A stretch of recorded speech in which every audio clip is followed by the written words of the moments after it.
ગીર સોમનાથના વિઠ્ઠલપુર ગામે ખનીજ ચોરી ઝડપાઈ છે। ખનીજ વિભાગે 7.68 કરોડનો દંડ ફટકાર્યો।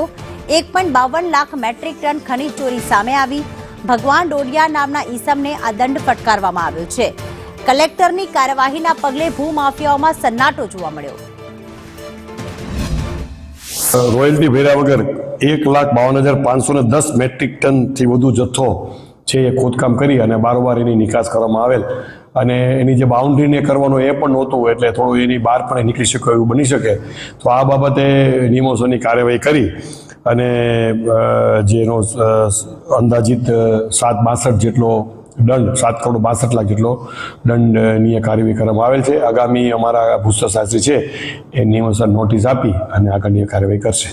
એ આ વિઠ્ઠલપુર ગામે ભગવાન બાલુ ડોડિયા છે એની માલિકીની જે લીઝ હતી, લીઝ તો મંજૂર થઈ, પણ એમાં જે રોયલ્ટી ભર્યા વગર પછી એને વધારે પડતો 1,52,000 જેટલો વધારે જથ્થો એને કાઢીને એનું નિકાસ કરેલ ગેરકાયદેસર રીતે।